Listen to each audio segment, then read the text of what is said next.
time with God, and I was excited. I was on this mountain high, and then he left.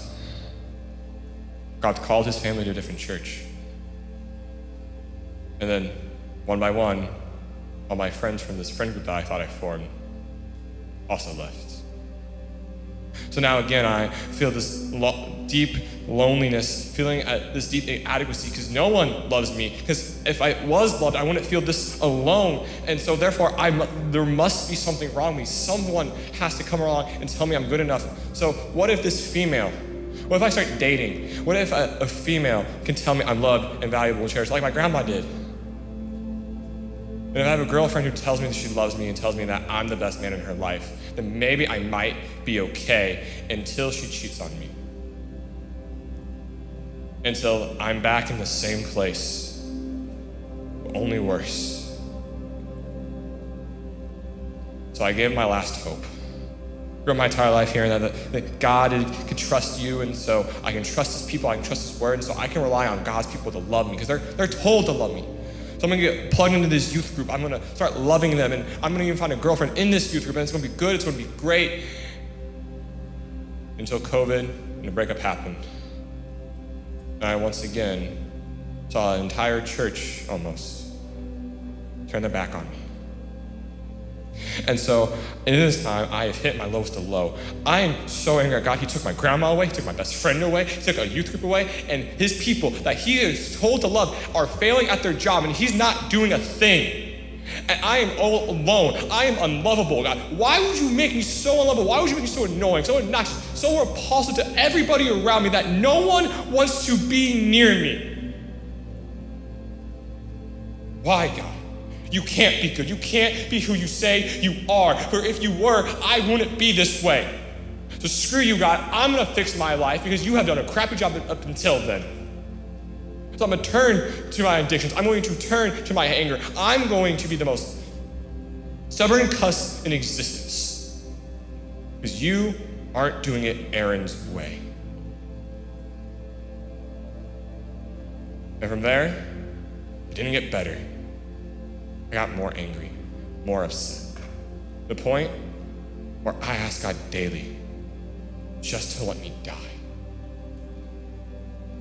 But through it, because my God is good and my God is faithful. He sent mentor figures. He sent community. And slowly, he let my heart learn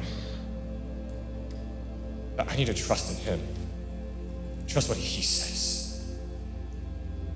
Because you see, this entire time where I was looking at God and telling him, hey, he's not doing it right, he's not doing it well, he's not, I was exactly where he wanted me to be.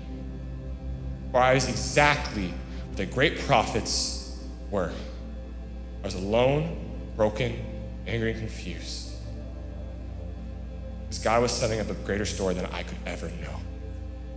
Because if I would not have experienced what I've experienced, if I did not feel outcasted from Church A, I would not be here to this day. I would not have found a community. I would not have got reconnected to my best friend. I would not get to look at you today in a room of people I've poured into for about 2 years now and tell you my story. Because the fatal flaw I learned that I made was I decided I couldn't trust God.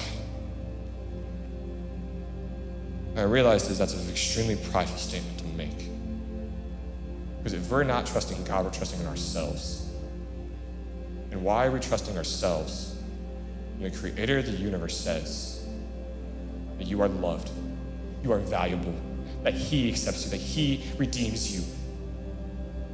And that your hope isn't your success. Your hope isn't that magically one day that God's going to give you a friend. He's going to magically give you a girlfriend that you need. Your hope isn't that.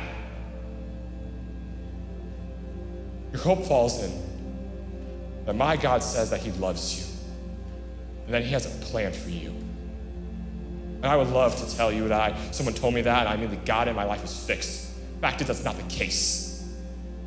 Fact is, I get to learn daily to trust in him. And I get to learn daily this is a process. And how he's healing me now, he offers all of you that exact same healing. Just have to trust that our God has a plan and focus on what our God sees. And we look, we see his faithfulness. And maybe if we just hold on just a little longer, see it through just a little tighter, that you too will see the amazing God, the amazing story that God has planned for you too.